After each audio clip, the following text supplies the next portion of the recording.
Okay, comfy boomers, we have a treat for you today. The young and broke can no longer afford to support the old and rich. Our system has been hijacked, but is relatively simple to fix, by Jared A. Brock on Medium. This ought to be good to see how it's going to be relatively easy to fix this. If you're under the age of 40, you are being systematically compelled to bankroll people over the age of 60 in more ways than you can imagine. You're expected to work for low wages at their companies. You're expected to hand over a huge portion of those wages to rent their income properties. You're expected to turn a profit for the companies in their stock portfolio. You're expected to buy their overpriced houses when they decide to sell. You're expected to finance that massive purchase by paying them interest for much of your adult life. You're expected to shoulder the national debt they're so happily expanding by billions each day. Well, I'll break in and say that the national debt isn't what you think it is if you're a follower of MMT and people like Stephanie Kelton, but we'll let that one pass for now. You're expected to fork over a huge portion of your income as taxation to support their favored programs. Again, I'll say we're not really saying what's going on here with MMT, but that's a hallowed myth, and I'll go ahead and repeat it here, and then maybe on some other show we'll debunk it. It's true, in the parentheses here, that we're funding war and subsidizing their largest corporations, but we're not doing it with our taxes. Back to the story. You're expected to use a currency that they're constantly devaluing, and we've talked about that in previous shows.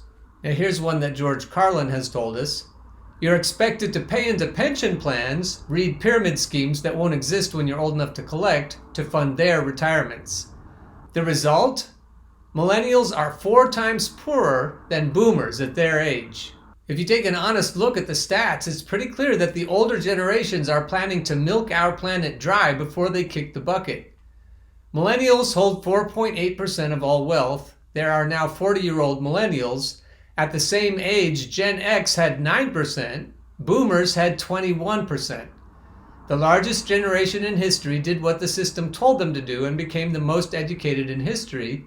Now they're the poorest in history. So millennials are the largest generation in history. Our system is fundamentally broken. It's built on the myth that the individual is the most important thing. That if you work hard enough, you too can enjoy a free ride, but putting your money to work for you isn't real. You just put younger people to work for you. And we're sick of it. I'll break in and say that I've told my college students many times that the boomers' pensions are funded on student loan debt. Now that's a sick one, isn't it? So here's the simple solution he mentioned. So what can we do about it? It's not like the old and rich politicians and their old and rich sponsors will help us in any meaningful way. He means the oligarchs. We need to capture the full value of our labor by working for ourselves or in cooperation with others. I don't know if that's going to be easy to effect without some capital in our pockets, but let's keep going. Extricate ourselves from the rental market by all moral means. Again, that's kind of a trap, isn't it? 3, stop working for and buying from any company that flays a profit off the backs of workers. Again, though, how much choice do we have? He says buy from individuals, co-ops, not-for-profits, etc. But Amazon has a monopoly for a reason. The next one is quit acquiring their bloated properties and start building environmentally sustainable, right-sized shelters. And again, that's difficult if you don't have any capital in your pocket. Fund our life's biggest purchase in a way that doesn't enrich wildly corrupt multinational banks, i.e. use not-for-profits, co-ops, and credit unions. I guess we could do that. Lobby and resist the expansion of public debt and institute a global minimum corporate tax rate. Now, how are you going to do that with the corporate-funded politicians that are in place now? The corporate share of federal tax revenue dropped from 32% in 1952 to 7% in 2020. It wasn't an accident. But what are we going to do about it other than stage a revolution? Turns out this wasn't as easy as he said. Resist war and subsidies. How do we resist? And refuse to do business with companies that profit from government grift. Yeah, we don't even know which companies do that, most of us. Reallocate out of government-manipulated, violence-backed currencies. Again, most people don't know how to do that. Avoid supporting pension pyramid schemes and instead focus on old school savings and real asset investment. I guess you'd need something to invest though, wouldn't you? This will require us to go against the hyper-individualist consumerist instinct the older generations trained into our heads. It will require us to work together for each other and the common good. And then when we're old, to not repeat the corruptions of the past. But the money people seem to stick their fingers in no matter what we do, don't they? That was me if you couldn't tell. Let's be the generation who leaves this place in slightly better shape than it was begrudgingly handed to us. How about if we just tear it apart piece by piece and start over? That's what I say. Now I want to remind you of an article by Caitlin Johnstone that I read part of in a previous episode about AOC and how they're not going to help you if you are in poverty. I'll just read one paragraph quickly here. And this paragraph will reveal why it's so difficult to follow the admonitions of the previous article. The powerful work to manipulate the way the general public thinks, acts, and votes to ensure that they remain in power. They pay special attention to who the most influential people in our society are, which is why the most prominent voices are so often the most delusional. Rachel Maddow. There are filters in place designed to keep anyone from rising to positions of influence if they don't support the consensus worldview promoted by the oligarchic empire, and once they do rise to influence, they are actively herded into echo chambers, which reinforce that worldview. So keep that thought in your head as we go on here. Monopoly isn't a game, it's a prophecy. Now that's an idea that you should hold on to because this is scary shit. We are living out the insidious rules in real time by Jared A. Brock. And you can see how this experience he's about to describe informed his previous article. I had a wonderful childhood and wonderful parents, but there is one semi-traumatic memory that has burned itself into my brain. The times when my father essentially forced my family to play the board game Monopoly. My dad's rationale was sound. It was important for his children to learn about money and mortgages and renting and borrowing and how horrible their lives would become as they wasted their prime decades giving a large portion of their hard-earned after-tax income to passive extractor landlords and bankers. It worked. The board game's origin can be traced back to the early 1900s when an anti-monopolist named Lizzie Phillips invented a board game called the Landlord's Game to expose the horrible effects of land concentration in the hands of private monopolies and definitively prove that rents enriched property owners and impoverished tenants. The game had two sets of rules. Anti-monopolists were rewarded for creating real wealth, while monopolists were rewarded for creating monopolies and crushing opponents. Take a guess who won. Modern economic life is far worse than Monopoly. In the game, everyone gets a nest egg to start. In life, the poor start with nothing and the rich start with everything. In the game, people all earn the same money on their journey. In life, CEOs can earn up to 434 times their average worker. In the game, all the land is available for purchase. In life, all the property is already taken. In the game, people can buy vacant land and build houses on it. In life, undeveloped properties are now locked by monopolist cartels, typically called city councils, who wield zoning rules that largely forbid individual house development, especially if it's a planet-friendly, environmentally sustainable alternative dwelling. So Jared, you're figuring out that you can't do what you told us to do in your previous article. In the game, people can't stop you from building a house. In life, monopolists make truly affordable human shelter impossible. And it's about to get worse. The prophecy. As the game of Monopoly progresses, every property with a house on it is eventually turned into a passive rental property. This is already the lived reality for America's 115.4 million renters who fork over their hard-earned after-tax dollars to 23.7 million extractive landlords. But that's only half the prophecy. The century-old game predicted, with terrifying accuracy, something that no one in the 1900s could have foreseen becoming a reality. That in time, after every owner-occupied house had fallen to the landlorder, every rental would be transformed into a hotel. Enter Airbnb, the emerging monopoly that will likely go down in history as the most dangerous and society-shattering company ever created.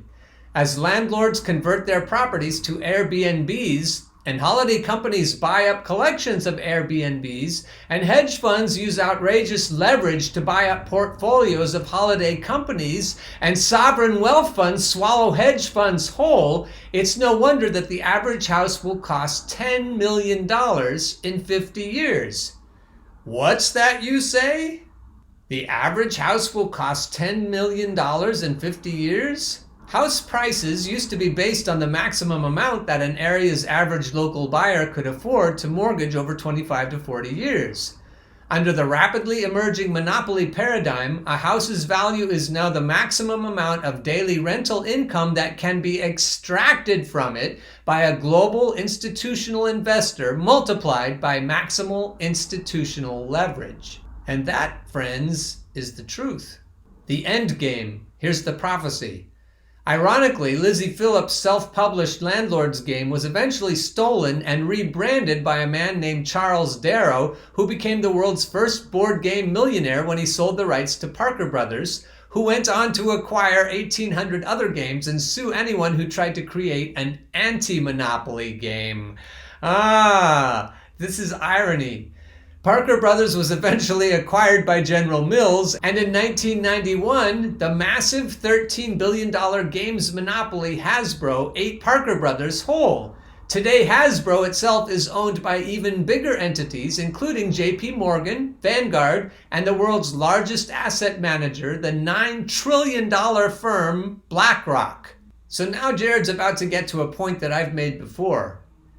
Games of Monopoly around my childhood dining room table always ended the same way, with all three kids screaming and crying and my mom shouting at my dad for following the rules and making us stay to the bitter end as he squeezed out every last dollar.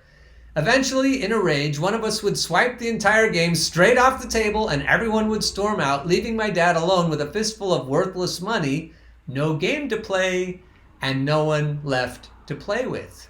I don't know about you folks, but that sounds like the answer to me. If we stay on our current trajectory, that's exactly where we're headed.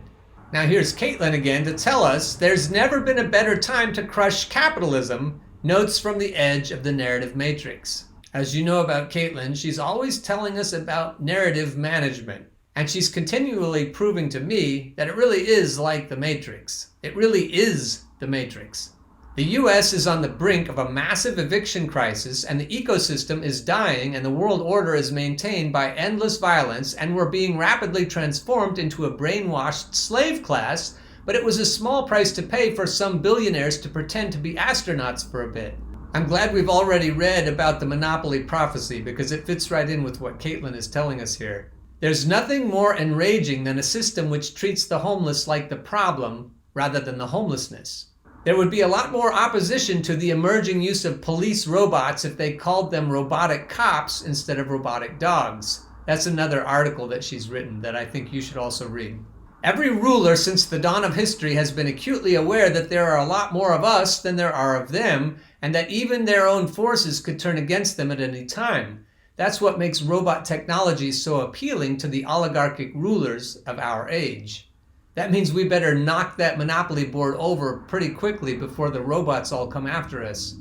Does that sound like the Matrix? Millions of highly traumatized men came home from the world wars and started families and poured all their trauma into the minds of their children. That trauma has been passed down through subsequent generations. That's the real lasting legacy of those wars, not the stuff in the movies. The only way to believe lesser evil strategizing works is to believe the two evils in question are actually two separate and distinct power structures operating in opposition to one another. And the next point follows from that one. It's cool how US progressives are learning that the Democratic Party is a narrative management op designed to continually derail the possibility of economic justice in America. Ding, ding, ding! And it's sad that this lesson will be completely forgotten in the next partisan politics news cycle. We'll just be managed right out of what we know by the narrative managers. We were always headed toward more and more inequality, impoverishment, and authoritarianism, whether you want to call the next step in that direction the Great Reset or some other name. We will necessarily continue along that trajectory until we replace our dominant systems. We need to turn over the monopoly board. There has never been a better time to crush capitalism. The theory: the individual is prime, everyone gets total financial freedom, and the government is kept from being a tyrannical dictatorship. The practice: billionaires become tyrannical dictators who turn people into uniform consumers and machine cogs with no financial freedom. "I am an individual," yelled the faceless, indoctrinated cog in the corporate machine, while churning out products for other faceless, indoctrinated cogs to help them escape the feeling of futility brought on by the meaninglessness of their predicament. Wow. Just wow. Societies which purport to prioritize the rights of the individual do so only up until the point where individuals start talking about maybe not wanting to be ruled by billionaires and secret government agencies anymore. Then suddenly the rights of those individuals get a lot less important, and they get algorithmed out of existence.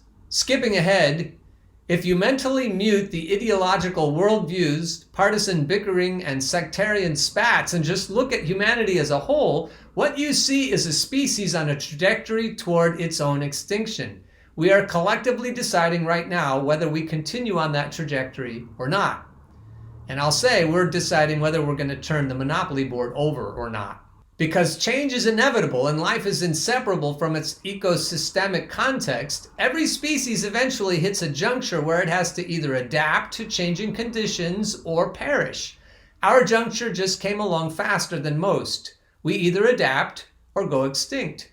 Because our adapt or die juncture came about as a result of our unwholesome relationship with our newly evolved capacity for abstract thought, our adaptation will necessarily need to take the form of moving from an unwholesome relationship with thought to a wholesome one.